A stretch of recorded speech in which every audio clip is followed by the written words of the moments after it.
राजस्थान में तेजी से फैलते कोरोना संक्रमितों की संख्या बढ़कर 1104 हो गई है। वहीं 14 लोगों की मौत हो गई है। वहीं बुधवार को एक 5 साल की मासूम संक्रमित पाई गई, जो टोंक से है। ऐसे में टोंक में अब तक 71 कोरोना संक्रमित मरीज सामने आ चुके हैं। तो वहीं बुधवार को सचिन पायलट ने टोंक का दौरा कर जिले के प्रमुख अधिकारियों की बैठक ली और कई निर्देश दिए और पत्रकारों से रूबरू हुए। पायलट ने क्या निर्देश दिए और क्या कहा पत्रकारों से, देखे पॉलिटॉक्स की इस खास रिपोर्ट में। ये है टॉक्स न्यूज नेटवर्क और आप देख रहे हैं पॉलिटॉक्स, राजनीति का कच्चा चिट्ठा। प्रदेश में तेजी से फैलते कोरोना संक्रमण के चलते कोरोना संक्रमितों की संख्या बढ़कर 1104 हो गई है। प्रदेश में सबसे ज्यादा संक्रमित वाले जिलों की बात करें तो जयपुर, जोधपुर और कोटा के बाद टोंक का नंबर आता है। टोंक में सबसे पहले 2 अप्रैल को एक साथ 4 संक्रमित केस आने के बाद से वहां कर्फ्यू लगाया हुआ है। बुधवार को ही शहर के बमोर गेट इलाके के कोरोना वायरस संक्रमित माता पिता के साथ जयपुर के अस्पताल में रह रही 5 साल की मासूम भी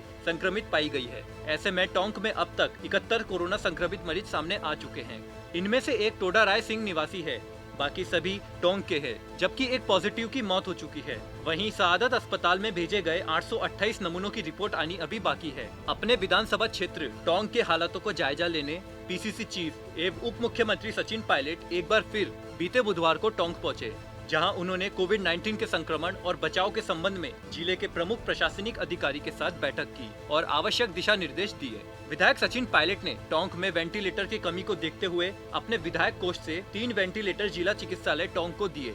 इसके साथ ही पायलट ने 1 लाख बिस्किट के पैकेट जिला प्रशासन को उपलब्ध करवाए, जो कि क्वारंटाइन किए गए लोगों को प्रतिदिन वितरित किए जाएंगे तथा जिले में चिकित्सा विभाग की टीमों को उपलब्ध करवाए जाएंगे। पायलट ने बताया कि कोरोना महामारी के बाद भी इस वेंटिलेटर का लाभ जिले के निवासियों को मिलता रहेगा तथा चिकित्सीय उपचार में ये उनके लिए उपयोगी साबित होंगे। सचिन पायलट ने टोंक सर्किट हाउस में जिले के प्रमुख अधिकारियों की बैठक ली और कर्फ्यू के चलते आमजन को हर संभव सहायता पहुंचाने के निर्देश दिए। पायलट ने आगे निर्देशित करते हुए कहा कि कोरोना के कारण आमजन को दूध, सब्जी, राशन का सामान तथा दवाइयों की उपलब्धता में कमी न आए। इसके साथ ही पायलट ने जरूरतमंद लोगों को नियमित रूप से सूखा राशन उपलब्ध करवाने तथा पशुधन के लिए सतत रूप से चारे की व्यवस्था करवाने के भी निर्देश दिए। वहीं पायलट ने कोरोना संक्रमितों के संपर्क में आने वाले प्रत्येक व्यक्ति की भी 100% जांच करवाने के निर्देश दिए। बैठक के बाद उप मुख्यमंत्री सचिन पायलट ने पत्रकारों से रूबरू होते हुए कहा कि टोंक सहित पूरे देश में कोरोना का संक्रमण लगातार बढ़ रहा है। इस पर सरकार पूरी नजर बनाए हुए है।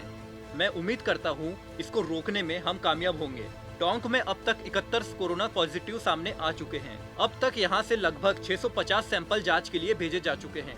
उसके परिणाम बहुत जल्द आ जाएंगे। टोंक में कर्फ्यू लगाया हुआ है, उसको मेंटेन करना पड़ेगा। जहां ज्यादा संक्रमित मरीज पाए गए हैं उन इलाकों में आवाजाही पर पूर्णतया रोक है। रोजमर्रा की चीजें प्रशासन लोगों के घर पहुँचा रहा है। पर्याप्त सामग्री जिले और प्रदेश में उपलब्ध है। किसी भी तरह की कोई परेशानी नहीं आने दी जाएगी। पायलट ने आगे अपील करते हुए कहा कि सभी लोग बस घरों में रहे और कर्फ्यू के नियमों का पालन करें। टोंक में कर्फ्यू के बावजूद कोरोना संक्रमित मरीजों की संख्या बढ़ने के सवाल पर पायलट ने कहा कि कोरोना वायरस देखकर नहीं आता। शुरुआत में सिर्फ 4 कोरोना मरीज टोंक में सामने आए थे, उसके बाद संक्रमण बढ़ा है। उसी के बाद कर्फ्यू लगाया गया है। आज भी मैंने अधिकारियों को निर्देशित किया है कि कोई भी व्यक्ति कर्फ्यू के नियम का उल्लंघन नहीं करे। अगर कोई कर्फ्यू को तोड़ने की कोशिश करता है तो यह एक बड़ा खतरा बनकर सामने आएगा। इसलिए एसपी को निर्देश दिए हैं कि किसी भी हाल में कर्फ्यू का उल्लंघन नहीं हो। टोंक में राशन, पका हुआ खाना लोगों के घर तक पहुंचे। गर्भवती महिलाओं, बुजुर्गों के लिए प्रशासन सभी तरह की व्यवस्थाएं यहां कर रहा है। मैं उम्मीद करता हूं कि जनता का पूरा सहयोग मिलेगा, क्योंकि जनता के सहयोग के बिना कोई भी कर्फ्यू कारगर नहीं है।